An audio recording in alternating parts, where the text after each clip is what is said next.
Assalamualaikum warahmatullahi wabarakatuh.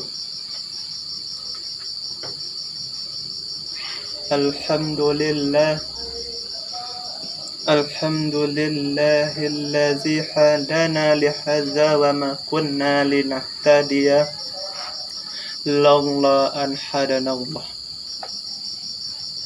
Ashhadu an la ilaha illallah wahdahu la syarikalah wa ashhadu anna Muhammadan abduhu wa rasuluh la nabiyya ba'da amma ba'du. Terutama dan utama sekali, marilah sama-sama, yaitu yang pertama bersyukur kita atas kehadiran Allah Subhanahu wa ta'ala. Kenapa kita harus bersyukur kepada Allah Subhanahu wa ta'ala?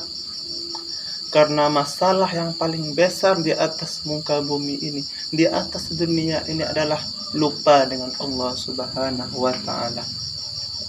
Apa contohnya? Contohnya kita lihat dalam lingkungan sehari-hari kita sekarang ini. Banyak orang yang berbuat zina, banyak orang yang berbuat maksiat, banyak orang yang mabuk-mabukan sini kemari. Itu karena apa? Itu karena lupa dengan Allah Subhanahu wa ta'ala.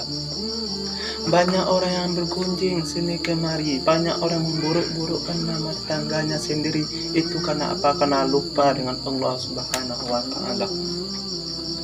Itu sebabnya sama-sama kita bersyukur kepada Allah Subhanahu wa ta'ala dengan mengucapkan Alhamdulillahi Rabbil Alamin.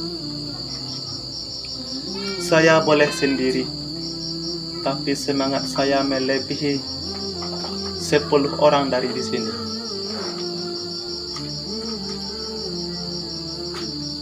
Allah berfirman dalam surat Ibrahim ayat 7. A'udzu billahi minasyaitonir rajim. Bismillahirrahmanirrahim.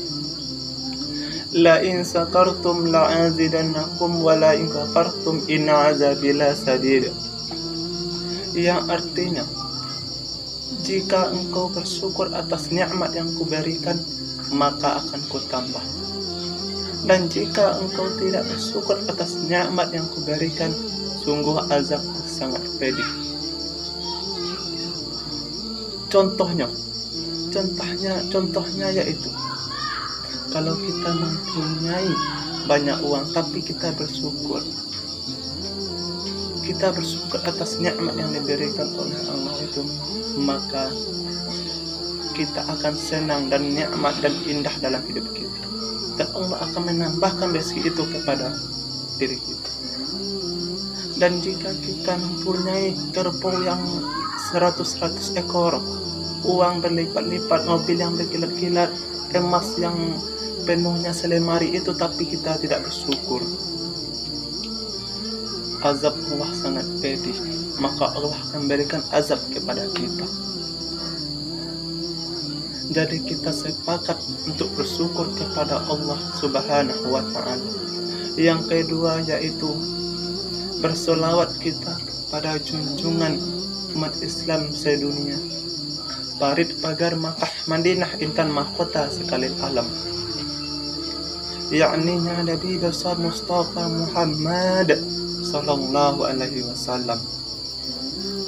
Kenapa kita harus bersolawat, harus menyebut nama Nabi? Karena kata Nabi, barang siapa yang menyebut namaku,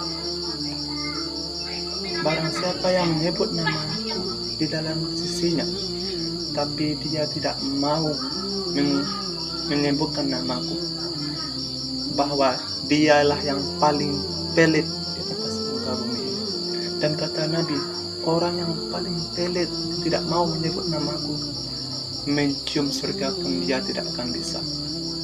Sekarang masuk surga, membau surga pun dia tidak akan bisa.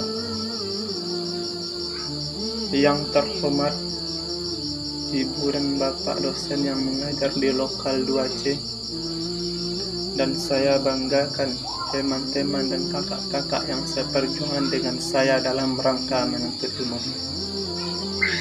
Pada hari kini saya akan membawakan 3 materi yang akan saya berikan kepada teman-teman sedikit atau banyak. Yang pertama yaitu kasih sayang. Yang kedua yaitu kewibawaan. Yang ketiga yaitu tanggung jawab. Yang mana yang ketiga ini harus ada dalam diri kita, harus kita terapkan dalam diri kita. Yang pertama yaitu kasih sayang. Yang mana kasih sayang ini pengertiannya yaitu fitrah yang diberikan oleh Allah Subhanahu wa Ta'ala di dalam diri kita. Yang mana fitrah ini adalah kasih sayang menyayangi satu dengan orang lain. Dan kasih sayang ini harus kita terapkan, harus ada dalam diri kita, supaya kita bisa dalam lingkungan masyarakat kita mudah kalau kita ada rasa kasih sayang. Contoh kasih sayang ini adalah anak sayang kepada ayahnya, ibu sayang kepada anaknya, anak sayang kepada ibunya. Begitu pula lingkungan sayang kepada lingkungan lainnya, keluarga sayang kepada keluarga besarnya, dan teman yang satu sayang dengan teman yang lainnya. Begitu juga di sekolah atau di kampus atau di sekolah-sekolah umum lainnya, guru sayang kepada murid. Itu harus kita terapkan dalam diri kita. Menurut Sabdullah tahun 2011 dalam bukunya halaman 159 pernah mengatakan bahwa kasih sayang yang berlebihan diberikan kepada anak akan mempengaruhi sifat negatif kepada anak. Apa contohnya itu?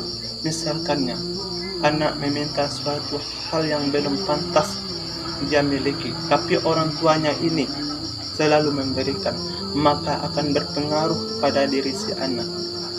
Karena belum pantas dia miliki, sudah dia miliki.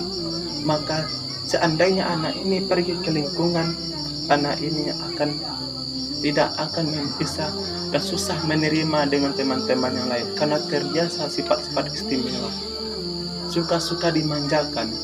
Jadi anak itu tidak harus dimanjakan dan tidak harus selalu dikasih sayang yang berlebihan, akan terpengaruhi oleh negatif oleh diri sendiri. Yang kedua yaitu tentang kewibawaan, yang mana kewibawaan ini harus ada dalam diri seorang peserta didik. Kewibawaan yang ada dua.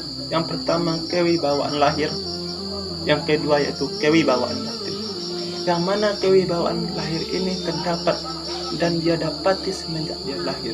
Sedangkan kewibawaan batin ini punya contohnya sifat sayang menyayangi, kasih sayang menyayangi satu dengan lainnya, seperti yang saya bilang tadi.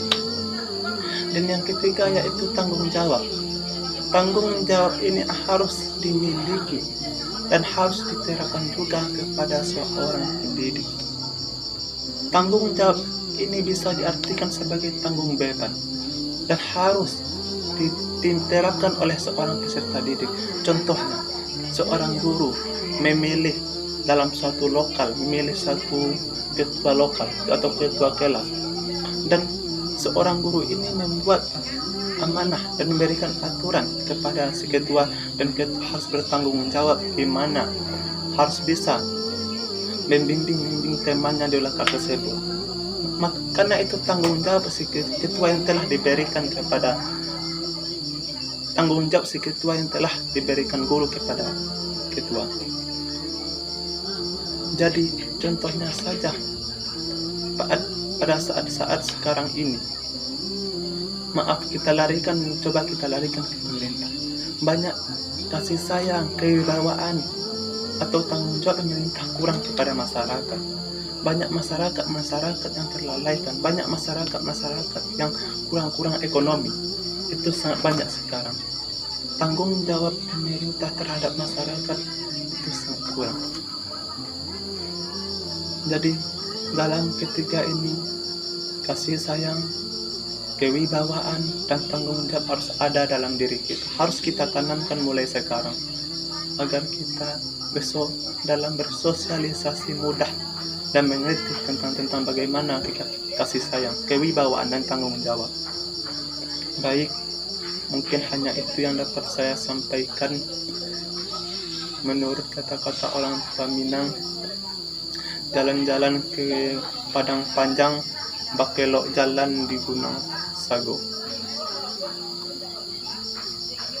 Kalau dirantang nyo namuh panjang, elok pun tak nak nyo singket, ambil sajo nan pagono. Ambo sudahi, saya sudahi. Allahul muwaffiq ila aqwamit thoriq. Assalamualaikum warahmatullahi wabarakatuh.